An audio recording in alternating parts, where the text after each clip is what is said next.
gouvernement et l'a voté, les députés communistes et ultramarins du groupe GDR refusent résolument de détourner le regard. Notre démocratie est en feu et ce sont ces pyromanes que nous regardons bien en face. Je vous remercie. Je vous remercie. La parole est maintenant à Monsieur Paul Molac.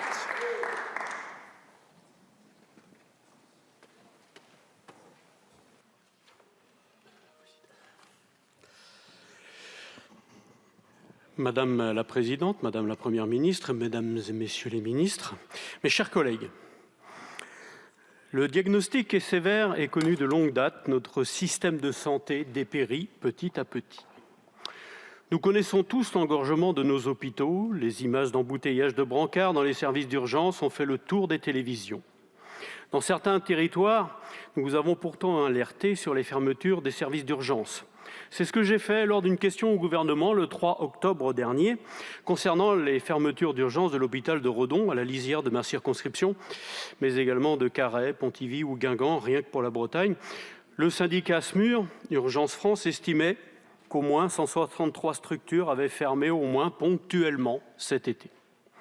Les investissements dans nombre de nos hôpitaux continuent à se faire cruellement attendre, comme à Bastia, à Pleyre-Melle ou à Redon, où nous attendons un nouvel hôpital, tant celui qui est en fonction aujourd'hui est vétuste et impossible de le réhabiliter. Des collectifs de citoyens, infirmiers, aides-soignants, anciens médecins et élus des territoires, inquiets pour l'avenir de leur hôpital local, se sont constitués.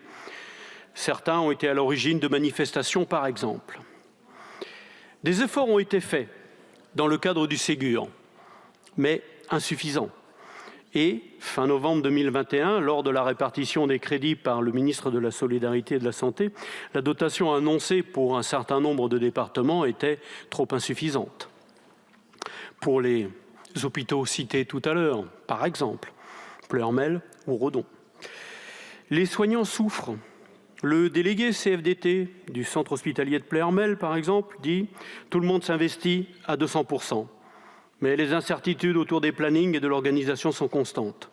Selon lui, la fermeture de lits, comme en médecine, 26 cet été, et de l'EHPAD, entre 20 et 25 depuis le printemps, est difficile à vivre pour le personnel et c'est une source d'inquiétude. Malheureusement, ça peut être encore pire ailleurs.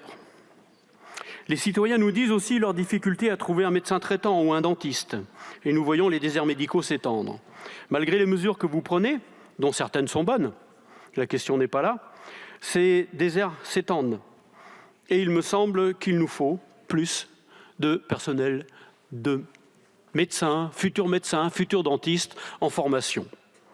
Je n'ai d'ailleurs cessé d'alerter depuis 10 ans à peu près tous les gouvernements successifs. Ça me gêne un peu, mais j'ai eu raison bien avant certains, puisque la réponse qu'on me faisait en 2012, par exemple, c'était « Ne vous inquiétez pas, monsieur Molac, tout est sous contrôle, vous verrez, ça va se solutionner dans les années à venir. » Force est de constater que j'arrive là en 2023 et que c'est encore pire que ce qu'il y avait en 2012. Alors donc, les annonces ne sont pas à la hauteur de l'enjeu. La question de l'accès aux soins, que ce soit à l'hôpital, la médecine générale ou les spécialistes, sont un enjeu national. Les Français nous disent enfin avoir été profondément choqués par les scandales révélés ces dernières années dans certains EHPAD. Il nous sommes de trouver des solutions. Celles qui ont été votées cette semaine dans la loi Bien vieillir sont clairement insuffisantes. La ministre des Solidarités a promis la semaine dernière une loi de programmation. C'est une demande ancienne également de notre groupe. Mais elle a aussi annoncé un renoncement sur l'engagement du président de la République de recruter 50 000 personnels supplémentaires dans les EHPAD en 5 ans. Cet objectif est repoussé au mieux en 2027 ou en 2030. La situation que vous connaissez dans l'Hexagone est encore plus exacerbée dans les territoires ultramarins. Revenons, si vous le voulez bien, dans le champ de la sécurité sociale. À l'échelle du pays, la situation financière, toutes branches confondues, dépasse la cote d'alerte. En 2022, le déficit global était de 6,9 milliards d'euros. Nous attendions à ce qu'il se creuse à 8,8 milliards d'euros en 2023. Nous avons appris qu'il se creuserait finalement plus encore à 11,2 milliards. Vous mettez en avant une politique d'économie pour un montant de 3,5 milliards dans le texte initial, mais cela n'empêche pas de creuser le déficit. Dans le même temps, il y a un consensus pour considérer que la hausse de l'Ondam est insuffisante pour faire face à l'inflation. La hausse des coûts affecte aussi bien le fonctionnement que les projets d'investissement. En d'autres termes, il manque entre 1,5 et 2 milliards d'euros pour que les hôpitaux fonctionnent de manière satisfaisante. J'attire votre attention sur un autre problème de financement propre aux territoires insulaires et ultramarins. Pour compenser les surcoûts structurels, nous demandons une revalorisation des coefficients géographiques et de leur réévaluation annuelle. Sans cette revalorisation, sans une grande réforme structurelle, la situation ne s'améliorera pas. Les praticiens continueront à délaisser l'hôpital, les tensions augmenteront et les femmes continueront parfois d'accoucher dans les couloirs. Comprenez que face à l'urgence de cette situation, le débat sur le 49.3 peut sembler dérisoire. Vous êtes parvenus à votre objectif, banaliser totalement le recours au 49.3 et à l'examen des motions de censure. Cette motion, nous le savons, subira le même sort que les précédentes, elle ne sera pas adoptée. Les membres de mon groupe ont déjà eu l'occasion de le dire à cette tribune, le 49.3 affaiblit la pratique démocratique et affaiblit finalement le gouvernement. Le 49.3 est désormais devenu automatique sur les textes budgétaires, ce que vous permet la Constitution. Mais c'est désormais aussi devenu une habitude qu'il soit activé au tout début de l'examen des textes. Au moins, vous n'aurez pas à balayer des amendements que nous, représentants élus démocratiquement, aurions votés. Mais je ne peux m'empêcher de penser que cette pratique du pouvoir a des effets néfastes sur nos institutions. Où sont passées finalement les promesses de juin 2022 ? Il est cruel, au regard de la situation actuelle, de relire les engagements pris il y a 18 mois. Madame la Première ministre, dans votre discours de politique générale, vous présentiez une nouvelle méthode de gouvernance rendue nécessaire par la configuration politique et votre absence de majorité absolue. Vous indiquiez que nous mènerons, pour chaque sujet, une concertation dense. Nous aborderons chaque texte dans un esprit de dialogue, de compromis et d'ouverture. Vous me répondez que vous avez mis en place une ébauche de concertation en amont, les comptes du Ségur. Nous sommes un groupe d'opposition et de propositions. Des députés de mon groupe y ont naturellement participé.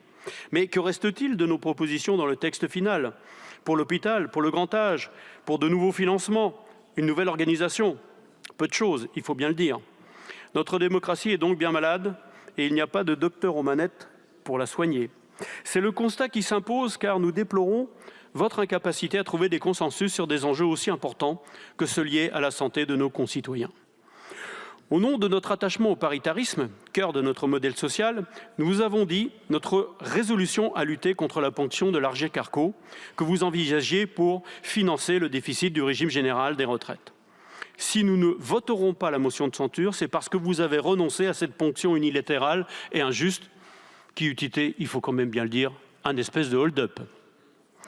C'est aussi parce que vous avez renoncé à une autre mesure injuste, votre projet d'augmenter la franchise sur les médicaments et la participation forfaitaire pour les consultations. Pour autant, ne pas voter cette motion de censure ne signifie pas que nous vous accordons notre confiance ou que nous vous encourageons à accumuler d'autres